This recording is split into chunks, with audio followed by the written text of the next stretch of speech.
Bem-vindos, bom dia ao primeiro bate-papo aqui da página da CDD. A gente está muito feliz com esse encontro hoje aqui. A gente está estreando ele com chave de ouro, abrindo esse novo canal com chave de ouro com o Dr. Rafael.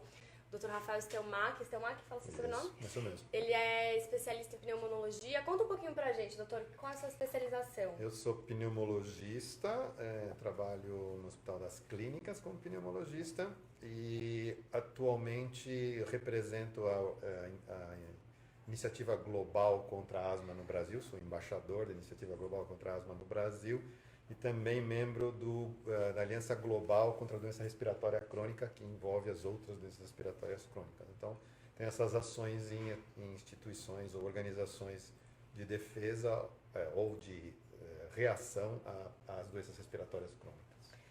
Bem-vindo, a gente está muito feliz que você está aqui com a gente, que você tem ajudado a gente. O Dr. Rafael, para quem não sabe, ele está ajudando a gente com alguma consultoria científica aí na parte de doenças respiratórias, então a gente está aí muito honrado com tudo isso. Hoje é o Dia Mundial da DPOC e por isso que essa live está acontecendo, esse bate-papo está acontecendo. E, doutor, por que é importante a gente falar sobre doença respiratória? Quais são os dados aí que a gente tem importantes para a gente falar? Eu acho, Paulo, o mais importante é dizer que elas são doenças negligenciadas mundialmente, não é no Brasil. As pessoas conhecem ou falam muito pouco das doenças respiratórias crônicas. E principalmente as mais comuns é rinite alérgica, que é muito comum, na ordem de prioridades aí, ou de prevalência de número de casos. Asma, né, que é muito confundida com bronquite, e a doença pulmonar obstrutiva crônica, que é mais conhecida como bronquite crônica e enfisema. Na verdade, é uma mistura dos dois. Alguns países acrescentam a essas quatro doenças a tuberculose, né, porque ainda é uma doença muito grave, muito prevalente, apesar de ser uma doença infecciosa, mais aguda, mas ela é persistente. E também as infecções virais, ou as infecções nas crianças, que dão doenças respiratórias, como, por exemplo, bronquiolite. Então, esse é o que se entende como doença respiratória crônica. Mas, sem dúvida, a asma e a rinite são as mais importantes, porque a asma você tem aí alguma coisa como 300 milhões de pessoas com asma no mundo, é um número muito grande. No Brasil, a gente estima que a gente tem aproximadamente de 20 a 30 milhões de asmáticos, a maior parte, metade, sem diagnóstico. Sobre DPLC é um pouco mais difícil de fazer o diagnóstico, mas por volta de 10 milhões de pessoas no Brasil. E o que é mais importante, que as pessoas não sabem, você estava falando comigo, é porque elas matam pessoas, e muito. Não é? Então, é uma doença que normalmente é diagnosticada mais tardiamente, e ambas, a asma e DPOC, mas nesse caminho ela pode ficar com uma perda do seu pulmão, né? Ela perde uma parte do seu pulmão por conta da doença, ou morre dessas doenças respiratórias. Então, no Brasil, especificamente, a gente tem 2 a 2.500 mortes por asma, que poderiam são evitáveis. No número que a gente usa, até 6 mortes por dia, né? Que é um número muito grande. E de DPLC, que é uma doença destrutiva do pulmão, atualmente se fala em 40 a 50 mil pessoas anos no Brasil, é muita gente, né? Com um número dividido aí, que vocês vê por dia, um número muito grande, 40 a 50 pacientes que morrem por dia dessa doença, que é até bastante não diagnosticada. No mundo, ela cresce, as pessoas falam muito, mas as medicações, o histórico é muito recente, a definição dessas doenças, o que é recente? 20 anos que a gente começou a entender direito, né? Então 20 anos não é nada, né? Para a gente saber, apesar de asma ser descrita desde da era antes de Cristo, isso já existe essa descrição na nossa era, mas agora que a gente entendeu mais recentemente. Quando eu formei, eu não conhecia o que eu conheço hoje. Eu tenho 30 anos de medicina, pouco mais de pneumologia e não sabia o que eu sei hoje de asma e DPOC. Então é muito recente, essa é uma questão, e por isso os remédios também são muito recentes, as ações são muito recentes. A gente estava até conversando antes de começar aqui a live, eu falei para ele, que antes de eu começar a estudar e pesquisar sobre doenças respiratórias, eu não fazia ideia de que essas doenças realmente matavam, né? Então eu acredito que muitas pessoas, eu inclusive já tive até um namorado na infância que tinha asma e eu convivi muito tempo com ele com asma, nunca imaginei, era uma asma bem séria, ele passava muito mal, mas eu nunca imaginei que isso pudesse matar, né? Então eu imagino que muitas pessoas não tenham essa ideia. Então até uma coisa que seria bacana, se você puder, compartilha essa live com as pessoas que você conhece, porque muita gente acha que não é sério, e realmente é muito sério, e tem tratamento, que é o mais importante. As pessoas conseguem ter uma vida de qualidade, que a gente vai conversar um pouquinho mais aqui, convivendo com essas doenças, e então é importante que muitas pessoas sejam impactadas com isso. Então, se você está assistindo essa live, aproveita e compartilha com seus amigos. A gente tem várias perguntas aqui que ao longo da semana a gente veio colhendo das pessoas, então eu vou seguir um pouquinho aqui com o doutor e a gente já segue com as perguntas. Sobre asma especificamente, tá, doutor? Eu gostaria de saber, assim, quais são os tipos de asma que a gente tem, como que a gente diferencia um tipo de outro e com relação à idade das pessoas, porque a gente sabe que tem asma infantil, depois cresce, como fica isso, tem cura, não tem cura, é contagioso, como que é aí a história da asma? Vamos colocar as coisas que são mais importantes em termos de definição. Não é uma doença infecciosa, ou seja, você não recebe isso através de um vírus ou de uma bactéria. Por outro lado, a grande maioria dos pacientes recebe sim uma informação genética, ou seja, uma herança genética de doença, normalmente alérgica, né? E isso passa de pai para filho, de filho para neto e assim sucessivamente. Então é uma doença que normalmente as pessoas nascem com essa marca alérgica, né? Pode ser na forma de uma rinite, pode ser na forma de uma dermatite, que é uma inflamação da pele. Tudo, it é inflamação. Eu costumo falar, as pessoas sabem muito disso. E também a chamada de bronquite, mas não é uma bronquite especial, porque ela tem essa característica genética. Posso fazer um parênteses? Queria aproveitar. O que é a bronquite, afinal? Porque todo mundo fala, eu não tenho asma, eu tenho bronquite. Não, mas meu filho tem bronquite. Tudo é bronquite, né? O que seria a bronquite? Eu acho que a jeito mais fácil de explicar, Paulo, é assim...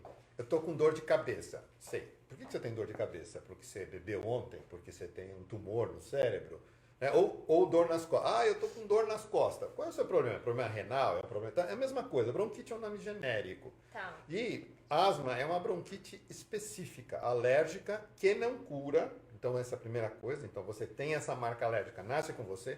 Se eu tenho olho azul como o meu, eu vou ficar com o olho azul. É isso que vai acontecer. Se eu tenho asma, eu vou ficar com asma. Tá. Pode até diminuir, não vai ficar. É um tipo de bronquite, mas é muito especial. Então, geralmente as pessoas falam bronquite porque bronquite é uma coisa que pode ser passageira. Uma gripe muito forte pode te dar uma bronquite.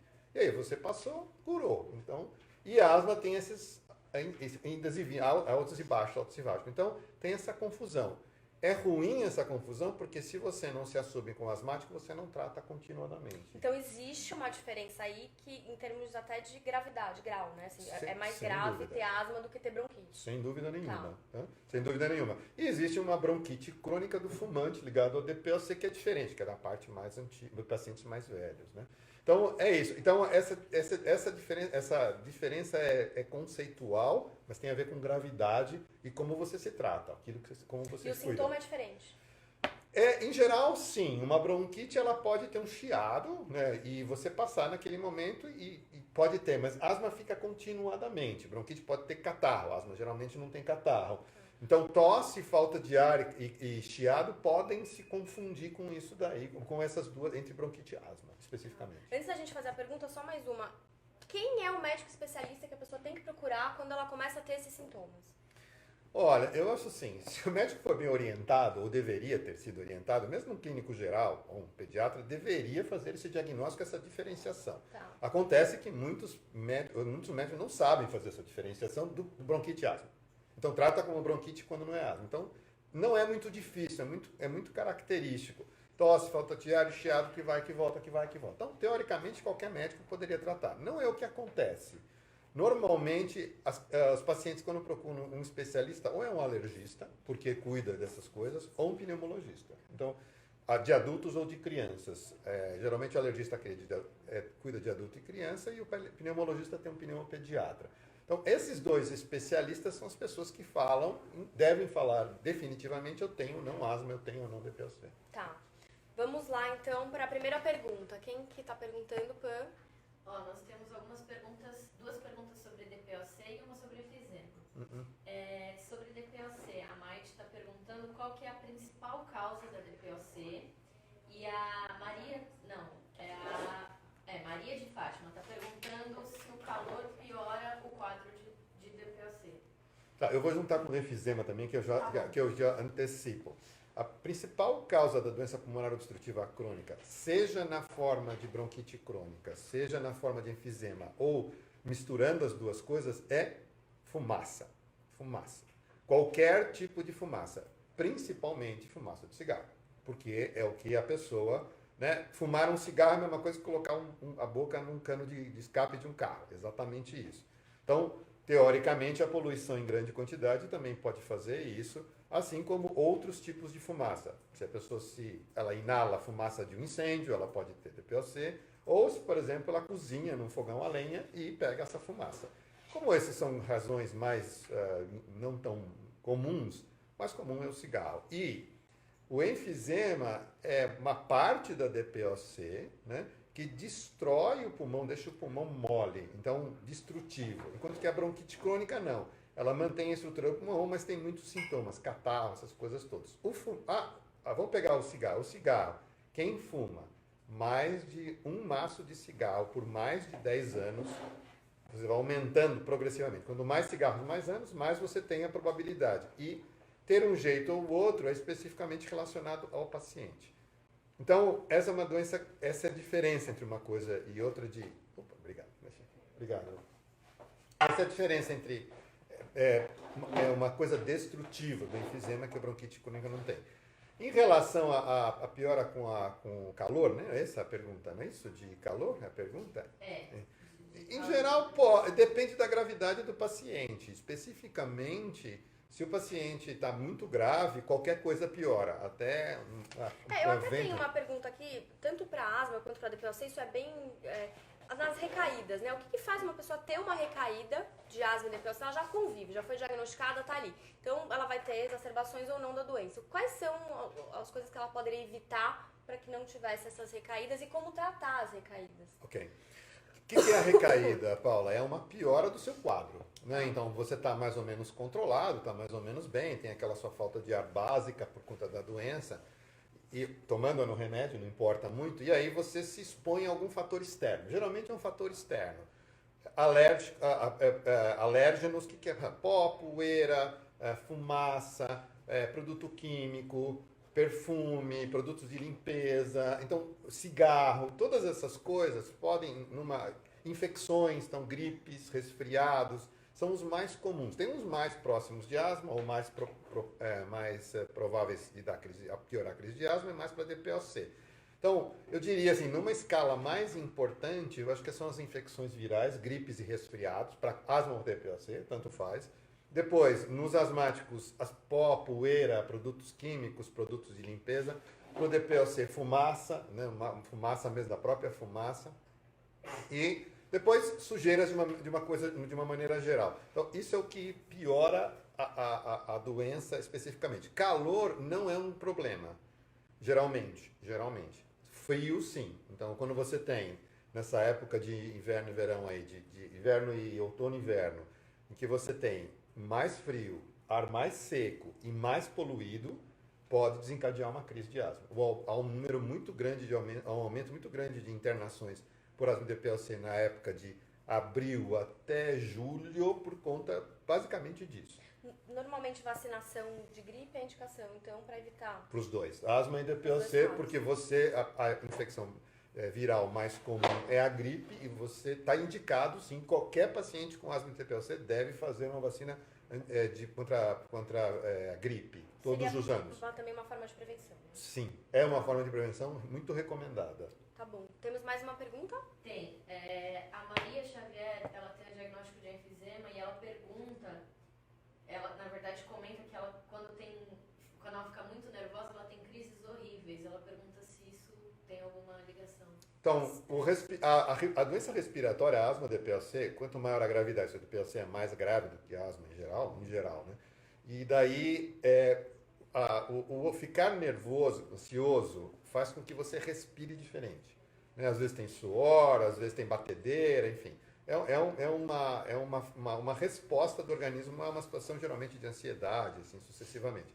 E aí você respira de forma diferente. E respirar de forma diferente, ou aumentar a sua frequência de respiração, ela faz com que você entre em um quadro de falta de ar. Então não é um fator que determina a doença, mas é um fator que agrava a doença. Fiquei nervosa e piorei. Aí também tem essa questão do tratamento. Se você não está com nenhum tratamento, tá sem tratamento nenhum, claro que vai ter uma pior, uma recaída por conta disso. Mas não é a causa mais comum. Ela é eu costumo dizer que é um amplificador, alguma coisa que adiciona, uma ação que adiciona, ou um evento que adiciona a gravidade à doença que você já tem. A gente recebeu uma pergunta esses dias. A Carla, ela tem uma filha pequena com asma, né? Então, asma infantil é muito comum. Então, eu queria entender um pouco melhor como que começa isso, se é uma questão genética, se é um gatilho, enfim, e se com a idade isso muda, quais são as prevenções que os pais podem fazer para essas crianças, enfim, porque criança é diferente, né? Adulto se cuida, criança a gente que tem que cuidar. Então, para os pais, o que você... Eu acho que a primeira coisa é assim, eu costumo dizer, se você tem rinite ou asma, né, e casa com alguém com rinite ou asma, isso tem que ter uma orientação para ter filhos, porque a probabilidade de alguém que tem asma ou rinite, ou essa combinação ou separado, ter um filho com asma é muito grande. Então, já começa no próprio intraútero, a gente já sabe isso. A outra coisa é, se você já tem isso e fuma, o cigarro também é um fator que determina a alteração do feto dentro do útero da mãe, né? Então, esses fatores são importantes, porque quem tem isso vai ter. Então, eu tenho pacientes cujos pais têm asma e rinite, os 2 filhos têm, porque isso vai acontecer. Bom, aí quando a criança, você tem o bebê, nasceu o bebê, se manifesta de muitas formas. Quando o bebê começa a ter falta de ar, chiado pequenininho, muito perto do tempo de nascimento, às vezes é uma infecção viral, né? Que é comum, que é chamado bronquiolite viral. Às vezes não, às vezes é uma manifestação que pode começar no pulmão e às vezes no nariz como rinite. Então, são sintomas respiratórios no bebê ou na criança muito jovenzinha, né, tipo 1 a 2 anos, que você vê que não respira direito. Então, acho que essa é a primeira questão. E como é bebê, não reclama. Então, tem os sintomas de choro, de mal-estar, de nervosismo, de incômodo. Então, tendo essa carga de herança familiar e sabendo desses sintomas, tem que procurar para a gente começar a fazer o diagnóstico. Não é fácil fazer o diagnóstico em criança muito pequenininha, até 2 anos de idade. A gente usa um termo que é o bebê chiador. Como eu não sei se é asma exatamente, então eu chamo de bebê chiador. Esse bebê chiador pode ser que ele deixe de chiar ou pode ser que ele continue chiando. E aí ele vai virar asma. Ele vira asma quando isso se torna uma coisa perene, com recaídas, como você chama. Então, é um diagnóstico difícil, mas hoje já entendido, e o tratamento é muito parecido, então o bebê chiador é tratado como um asmático e a gente observa. Existem vários tipos de evolução, os que pioram e melhoram, os que pioram e continuam, os que se tornam asmáticos. Então tem toda uma evolução. O fato é que tem que tratar, tem que evitar. Se tornam asmáticos, então ele pode começar com um quadro aí de uma irritação, uma rinite, e com o tempo isso se tornar uma asma. Esse talvez seja o mais comum que acontece. Tem alguns sintomas respiratórios, principalmente rinite, e depois aos 6, 7 anos, é quando a gente tem certeza que tem asma. Então, entendi. Que começa e que o diagnóstico tem que ser feito. Pergunto porque eu tenho um filho pequeno e vira e mexe, eles ficam gripados, ficam com o narizinho escorrendo e fica, bom, mas será que é o que afinal, né? É alergia? Já cogitei alergia alimentar, aí depois é rinite, é poeira, é o pelo do cachorro? Cada hora é uma... Rinite é muito, muito prevalente. Quase metade da população tem nas áreas urbanas tem rinite. Às vezes não é nem alérgica, às vezes é outro tipo de rinite. Então, a primeira coisa a se pensar é geralmente rinite. Mas quando tem sintomas respiratórios, com chiado, dificuldade, tosse, aí tem que avaliar como fazer. Outra vez, não é fácil, mas tem que ser pensado. E se tem a carga alérgica, a probabilidade é muito grande. Mesma coisa, chega aos 7 anos, já tinha família com asma ou rinite e a criança tinha rinite. Quando começa a ter falta de ar de 7 anos, diagnóstico, asma. Não tem muito o que falar. É a 20ª vez que vai no pronto-socorro, treinou 3 vezes. Trata como asma, né? Não tem aqueles paliativos, taca corticoide ou qualquer coisa do tipo. É asma, tem um tratamento específico para asma, na manutenção vai ser para asma. Exatamente. E aqui eu chamo a atenção para que muitos médicos não fazem isso. Não fazem um tratamento contínuo, né? A gente até conversou sobre isso. Trata aquele evento, não se trata o evento. A asma se trata a prevenção da recaída e não a recaída. Está errado quem trata a recaída. Toma meu remedinho lá uma vez por mês. Errado, tem que prevenir a recaída. Não, e é bom a gente saber, eu digo por mim mesma, pelo meu próprio filho, porque eu faço limpeza nasal e aquela coisa toda, e você nunca sabe até onde vira grave, né? A gente fala, febre tá grave, chiado no peito, aí já vou conversar com o médico. Mas, no geral, a gente quer resolver, né? Sim, você fica nessa, vamos resolver. Sim. Né? Até você entender a gravidade que tem sei lá. E aí, Paulo, assim, não vamos resolver? Tem que dar medicação, tem que dar broncodilatador, tem que dar anti-inflamatório. A questão é, se está repetindo, se isso vem de novo, não é uma coisa que vai embora. Porque uma doença ou um evento de saúde ou de doença agudo, ele começa e termina. Então, se está com gripe, começa e termina. Aqui não. Uma vez, 2 vezes, 3 vezes. A repetibilidade disso, falta de a criança não está conseguindo, por exemplo, se desenvolver. Crianças por volta de 4, 5 anos começam a correr, não correm, não brincam, ficam mais... eu quero ver televisão, esse tipo de coisa de ficar mais... talvez pode ser da criança, precisa tomar cuidado. Mas, meninas, eu não quero jogar futebol, eu não quero andar de bicicleta, eu fico muito no videogame. Às vezes isso pode ser um sinal que precisa prestar atenção. Infelizmente, para as mães, a criança não vem com manual. Então, você tem que entender a sua criança. Isso é uma coisa muito ruim. Mas tudo é tratável. Então, essa criança que não está andando de bike, que não está, enfim... Tudo é tratável. Tudo isso consegue ter uma manutenção e ela consegue voltar a pedalar e fazer jogar bola. E o que é importante disso, Paula? Hoje a gente sabe que quem não trata pode ficar com uma cicatriz. Uma parte do pulmão pode não funcionar e a gente só faz esse diagnóstico lá aos 20 anos de idade. E lá aos 20 anos de idade, se aquilo já se consolidou, já que a gente chama de remodelamento, remodelou, eu não tenho o que fazer. Então você já tem uma pessoa de 20, 25 anos com uma perda de função pulmonar, uma parte do pulmão, né? Eu costumo dizer, é como você perde um braço, você perde um pedaço do pulmão e você não tem como recuperar. Baita dica, né? Baita Temos dica. pergunta. Sim. Sobre DPOC e asma. Como que se procede numa crise? Como saber se é uma crise de DPOC ou asma e se a reabilitação pode ser indicada para pessoas que convivem com essas doenças? Sim. Como é que você identifica uma crise? Se você não está tomando nenhum tipo de... Primeiro, se você tem a doença e está se tratando. Eu acho que eu sempre falo isso porque isso é importante. Porque as pessoas... Não é um tratamento pontual, é um tratamento contínuo. Então, se você está se tratando, você tem um nível de sintomas ou nenhum nível de sintomas. Se isso reaparece ou se isso aumenta, isso é mais comum, mais claro na DPOC. A pessoa sabe que ela tem uma perda grande de função pulmonar por conta do cigarro, mas ela entra numa piora. Então, ele tem essas variações. Quando que eu sei que é uma crise? Eu vou dar uma dica muito importante. Passou de 3 dias com mais falta de ar, né? Mais chiado no peito, mais catarro, mais dificuldade, é crise. É uma crise. Passou de 3 dias, isso aqui não melhorou. Eu fiz minha bombinha, meu broncodilatador. É uma crise. 72 horas, isso a gente usa em pesquisa. Todo aumento de sintomas, que esses que eu falei, mais de 3 dias é tratado como uma crise. Então, acho que essa é a melhor dica que tem. Seja para asma, seja para DPOC. A reabilitação é indicada para os dois? Mais para DPOC do que para asma, muito mais, mas funciona para os dois. É um pouco diferente o que a gente faz. Na asma, a gente tenta aumentar a capacidade aeróbica da pessoa, andando, né? Fazendo as atividades aeróbicas, tipo andar esteira, andar de bicicleta, enfim, o que for possível, para melhorar o desempenho da pessoa.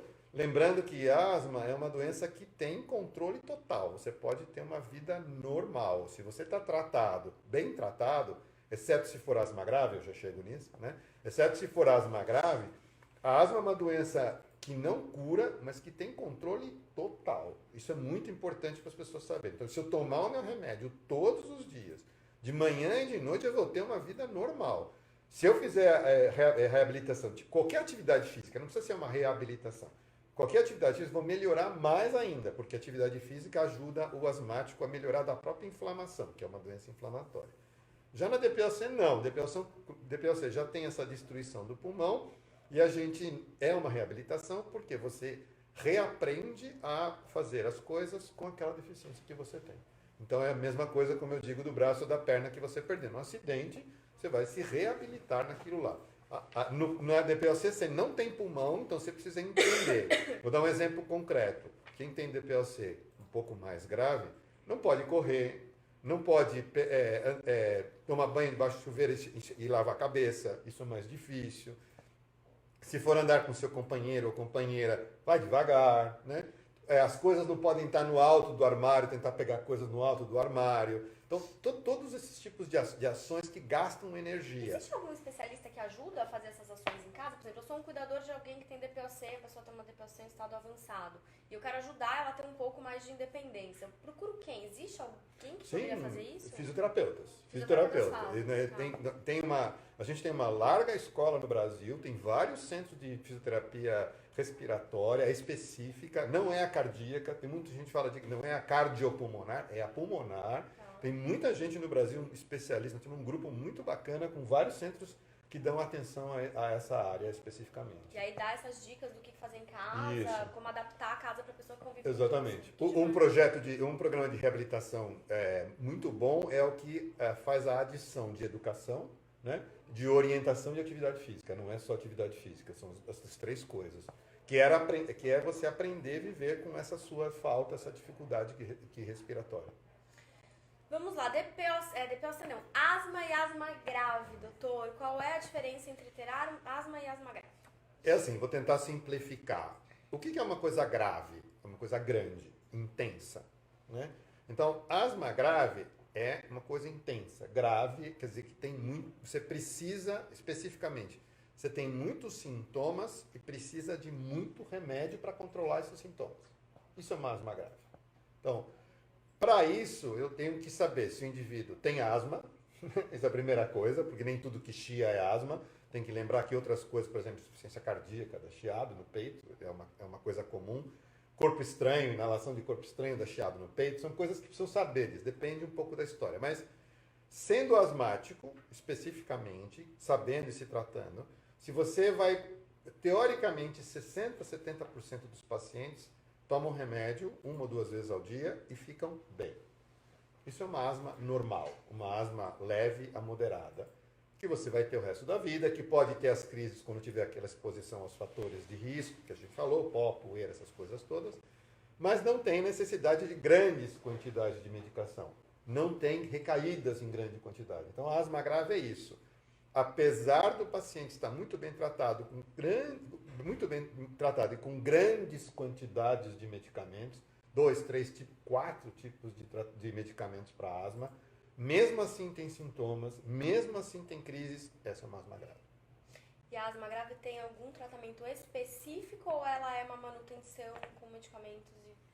As duas coisas. Ela tem a necessidade de manter os tratamentos de manutenção, então você não tem um remédio específico, não. Você trata a asma da mesma forma. Existe um grupo de medicamentos que é específico para a asma grave. É isso. Então, você não usa aqueles medicamentos para asma leve, porém você usa grandes quantidades do mesmo medicamento usado na asma leve e na asma grave, só que em grande quantidade. Então, essa é a diferença especificamente. Os remédios existem, eles estão aí e precisam ser bem avaliados. Precisa ver se é realmente uma asma grave e também se esses medicamentos que são específicos para asma grave vão ter respostas daquele paciente. A gente sempre recebe muita pergunta, qual é o melhor medicamento, né? E assim, o melhor medicamento, pelo que você está me dando a entender aqui, é que é o melhor medicamento para cada tipo de pessoa. Não existe um medicamento que vai resolver o seu problema tanto de DPOC quanto de asma ou asma grave. Isso aí. É exatamente isso, Paulo. Para nada. Eu sou um pesquisador, tenho anos de pesquisa clínica fazendo medicamentos. Eu sou uma das pessoas que ajudei a ter medicamentos para asma no Brasil, isso é uma das minhas histórias. Quando eu comecei a minha carreira, não tinha remédio. Hoje a gente tem. Ajudei a testar muitos deles, mas é exatamente assim, né? Tem pessoas que respondem muito bem a um remédio e outros a outros remédios. Inclusive aqui, no caso da doença respiratória, a gente tem as tais das bombinhas, ou os inaladores. Tem inalador com spray, inalador com pó. Tem que ter uma adaptação. Aquilo não é fácil. Não é que nem um comprimido, que você engole e acabou. Não é assim. Então você tem que se adaptar a uma medicação. No Brasil a gente tem um monte de medicação. Então não existe uma melhor, né? Até porque tem vários fatores. Tem o fator do tipo e tem o fator dinheiro. São coisas que estão envolvidas nisso daí. Mas nós temos muitos medicamentos. Tem que acertar. Não é o primeiro, eu fui naquele médico, ele me deu esse remédio, tá ótimo, tome aqui. Não é isso. Não se troca remédio. Tem uma outra questão que a gente recebe muito comentário, que as pessoas elas não querem usar as bombinhas porque elas acham que vai viciar. Vou viciar na bombinha, vai ser uma muleta, vou ter que andar com isso, então melhor nem começar. Isso é um mito ruim, um mito prejudicial aos pacientes. Eu juro para vocês, do ponto de vista científico, bombinha não mata. Não mata. Não é a bombinha que mata, é a asma que mata a pessoa. É uma asma não controlada que mata a pessoa. Geralmente a pessoa está maltratada, no sentido médico da palavra.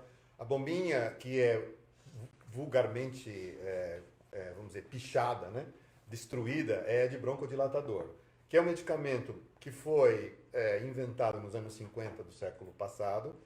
No início ele era muito ruim, hoje ele é muito bom. E ele, como broncodilatador, especificamente como broncodilatador, os nomes dos medicamentos em geral químicos são salbutamol e fenoterol, não vou dizer o nome comercial, mas enfim, salbutamol e fenoterol, eles não tratam asma. O que acontece é que as pessoas acham que usando só o broncodilatador, que abre o brônquio, que o problema é no brônquio, a doença é uma inflamação no brônquio, ela só trata o fechamento muscular. Mas dentro do brônquio tem uma inflamação. Isso que é o novo do tratamento. Então, usar só broncodilatador não só não cura, como não trata.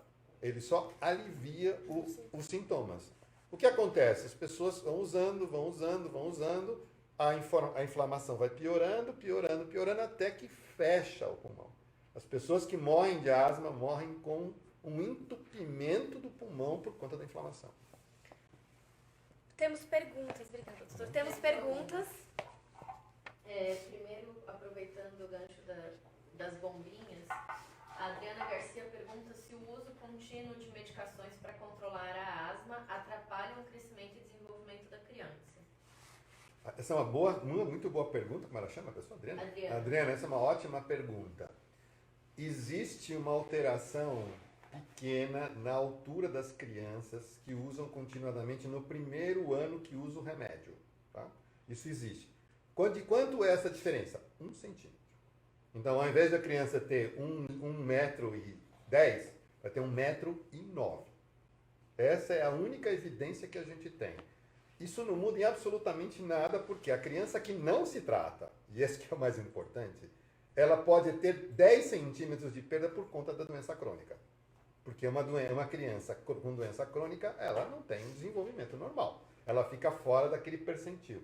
Então é habitual se usar um argumento, é o mesmo argumento da bombinha, né? Eu não uso, eu uso mais, é a mesma coisa. Então tem que tratar as crianças, sim, desde o começo, com corticoide inalatório, corticosteroide inalatório, para evitar todos os dias, sim, para evitar que a criança tenha mais um desenvolvimento muito pior, né? Muitos pediatras usam essa argumento, porque vai piorar outras coisas. Não tem outras coisas. A evidência só mostra essas coisas. Não, me tragam outra evidência diferente que mostram isso. Não é conversa, é ciência. Essa é a única evidência que existe em relação a isso que pode diminuir um pouco a altura depois de um ano de crescimento. Então, Adriana, pode usar sossegada. Você vai ter uma vida muito melhor com a sua criança tratada do que esperar. E lá na frente você põe no esporte e isso vai desenvolver. E vai poder fazer o que quiser. Tem mais perguntas. A Regiane, ela fala, tenho bronquite, rinite e sinusite. E as crises atacam até mesmo no calor, tomando a medicação. Ela é diabética e a glicose sobe muito quando ela está em crise. Tem alguma relação? Isso... Não, diabetes e doença respiratória, não. Precisa ver que tipo de tratamento ela está fazendo. Acho que isso é importante. O fato de ela dizer que tem bronquite, rinite, sinusite, eu diria que ela deve ser uma asmática, por conta da bronquite, e não bronquite, primeira coisa, provavelmente. Então ela deve ter asma e rinite alérgica, as duas coisas. Saber que tipo de tratamento está fazendo, essa é uma opinião, não sei, né? Sinusite é uma consequência da rinite. Não existe sinusite sem rinite. Hoje em dia a gente chama de rinocinusite. Então, só pode ter sinusite se tem rinite. A rinite é a principal. Precisa tratar adequadamente o rinite e o pulmão e ver. Talvez ela esteja diabética. Vou dar uma dica, hein? Talvez ela esteja diabética porque está usando muito corticoide oral, corticosteroide oral, e é uma diabetes induzida por uso de corticoide oral, que provavelmente ou possivelmente ela usa e não é o remédio para tratar continuadamente, não em crise, continuadamente uma rinite e uma asma. Ela também pergunta se o uso da bombinha acelera os batimentos cardíacos. Sim, se você ficar apaixonada também. É a mesma quantidade de aumento de batimentos cardíacos. A gente geralmente fica em 70 e 80, quando você corre, você vai a 110, mais ou menos, que é a variação. A bombinha faz a mesma coisa. O que as pessoas não gostam? É que elas estão sentadas, né, não estão bem, ela usa o broncodilatador e aí abre o bronco, ela respira, mas tem uma batedeira. Então ela reclama da batedeira, mas a falta de ar passou. Ok, então não é problema nenhum. Outra vez, tragam alguém que me digam que evidência científica que faz mal, que eu vou aceitar. Agora, até aqui, a gente tem um trabalho muito antigos, o broncodilatador não dá problema cardíaco. É mentira. Tá? A Maria pergunta se existe a possibilidade da enfisema com tratamento adequado estacionar e não progredir. Não, infelizmente não. Essa é uma resposta muito ruim para dar, mas a gente não tem essa capacidade de bloquear. Estava conversando com a Paula, é um defeito nosso, um defeito genético que a gente tem de uma enzima protetora em relação à fumaça, especificamente. E tem ação no corpo inteiro. Então, até o presente momento, não existe essa medicação. Alguns pacientes tomam reposição da alfa-multitripsina, mas a resposta não é muito boa até aqui, não é muito boa, ainda que resolve em alguns pacientes. Então, geralmente a doença é progressiva, o tratamento diminui a perda da função pulmonar, o tratamento como um todo precisa fazer, a reabilitação é importante, mas a gente não consegue até o presente momento, não tem um momento que mude a história natural. E também precisa ver, a história natural da doença, precisa ver a gravidade. Às vezes tem e não é tão grave assim. Então a gente fica acompanhando e vai fazendo o cuidado mais intensivo que a gente tem disponível hoje. Para quem está chegando agora, então, na conversa, a gente está aqui no Dia Mundial de DPOC, estamos com o Dr. Rafael Stelmach, que é especialista em doenças respiratórias. A gente está falando um pouquinho sobre DPOC, sobre asma, sobre bronquite, sobre rinite, sobre doenças respiratórias no geral. E para quem não entendeu direito o que ele falou, existem casos de pessoas, que ele estava me explicando antes da gente começar, que nunca fumaram na vida, que nunca, enfim, tiveram um contato, talvez, com pessoas que sejam fumantes, e que desenvolvem a DPOC, a doença pulmonar obstrutiva crônica. Então, seria esse caso, né? Exatamente. Pessoa que... Provavelmente muito jovem, assim, e uma coisa que você chamou a atenção é familiar. Então, tem muitas histórias de pessoas que adoecem e tinham um paciente, um irmão, um tio que morreu de uma doença pulmonar. Essa é uma informação importante para o médico, porque é familiar e, principalmente, se existir isso, eu costumo dizer o seguinte, a gente não tem a doença que a gente quer, a gente tem a doença que a gente pode ter, porque é familiar. Então, precisa perguntar, se alguém morreu na família com doença pulmonar, não deve fumar de jeito nenhum, porque quem tem essa deficiência de alfa-1-tripsina ou a deficiência pulmonar e fuma, vai ter 2 fatores que vão levar a uma perda de pulmão. Temos mais uma pergunta? É uma pergunta dentro de grupo de Facebook. O Alexandre Souza, ele diz: às vezes sinto que minha garganta está inchada e tão forte que parece que vai tapar a respiração. Isso já aconteceu e 3 meses depois de uma gripe. Ele escarrou muito catarro verde escuro com sangue desde lá e está assim desde essa crise. Ele sente que ele tem sinusite e que se ele gripar, esse catarro surge. Tem alguma relação com asma, DPOC? Não, tem relação com sinusite crônica e laringite crônica, provavelmente. Talvez ele seja meio alérgico, ou tem uma sinusite mesmo, e a principal causa de catarro, assim, mais comum é a rinocinusite, né? É a sinusite. Então, assim, pelo que ele está contando, acho que é uma coisa mais de via aérea superior, sinusite e laringite. Precisa olhar, mas não parece ter a ver com asma, não. Não é asma, não tem a ver com asma, não. Os sintomas não se referem a asma, assim, de via aérea superior, sinusite e cedo da face.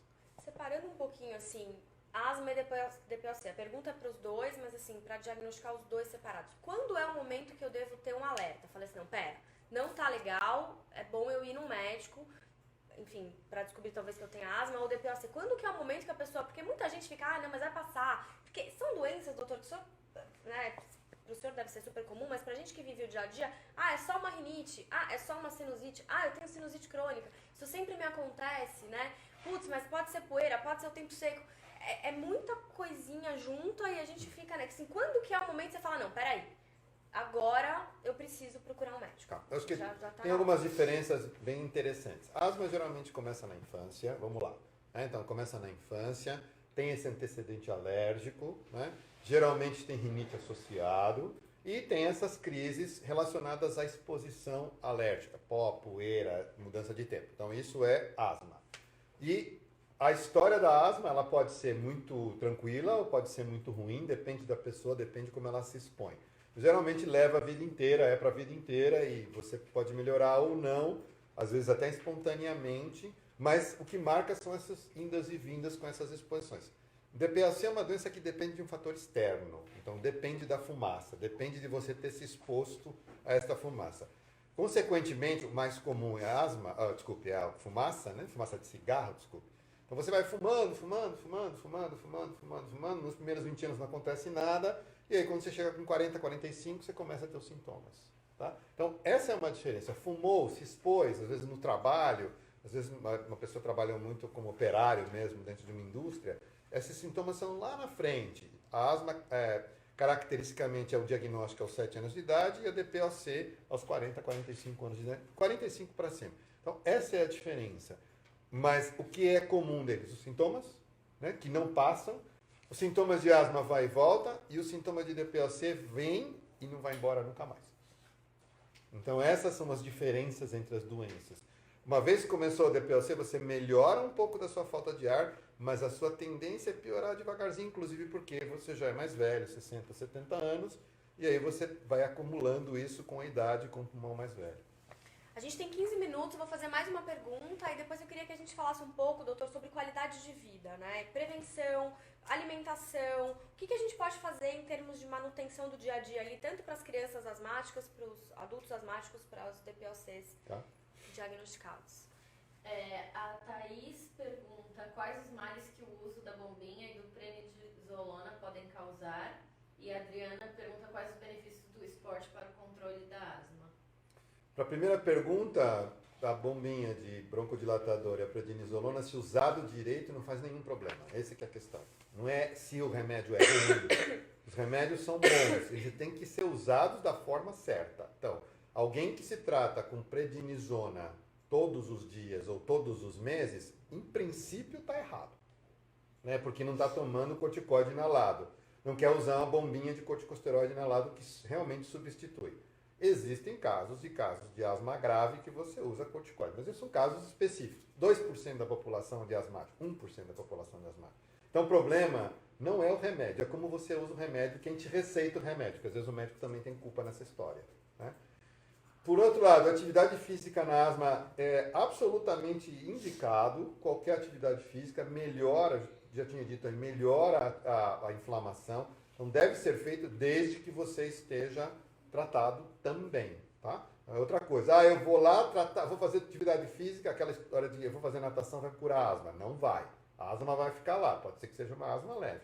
Mas ao fazer a atividade física, você pode até controlar a sua asma leve. Em geral, se recomenda que você trate e use e faça atividade física, porque se você estiver em crise, não vai conseguir fazer absolutamente nada. Alimentação, alguma dica para DPOC? Sei que tem algumas coisas que ajudam. Então, asma tem? Não, asma não tem nenhuma restrição em relação à alimentação. A pessoa não tem nada, exceto se você tiver em alguns produtos, algumas pessoas, alguns asmáticos têm uma inter-relação com alguns produtos de alimentação, principalmente com embutidos, comidas embutidas, que são conservantes. Então tem uma reação alérgica e pode desencadear um quadro de asma. Então, é muito específico, muito raro, mas acontece. É uma associação entre alergia respiratória, asma e alergia alimentar. Mas em geral não tem nenhum tipo de restrição. Ao contrário, né, não pode ser gordo. Isso é importante. Tá? Ser obeso piora a asma ou antecipa os sintomas de asma. Mesmo que seja um asma leve, um obeso, muito obeso, com um índice de massa corpórea acima de 30, pode ter mais asma ou sintomas de asma por ser obeso. Então, acho que essa é a relação à alimentação. DPOC é muito difícil. Por quê? Porque o paciente tem falta de ar para comer, por exemplo, né? Então, é muito difícil. Se ele está muito doente, é muito difícil. Então, a gente não há nenhum tipo de restrição, ao contrário, você pode comer o que você quiser. A gente recomenda comidas bastante gordurosas, né? Então, pode comer o que quiser de gordura, de grande quantidade de carboidrato. Pode comer o que quiser. O problema é que quando a pessoa come, cansa. Então, a gente sugere fazer pequenas quantidades de comidas muito calóricas várias vezes ao dia. Isso ajuda muito. E se o paciente tiver muita dificuldade, se, por exemplo, cortar carne pequenininho, não ter o desgaste da energia, porque você não tem energia, você não tem oxigênio. Poupar energia. Poupar energia. Poupar energia. Em todos os aspectos, né? Todos os aspectos.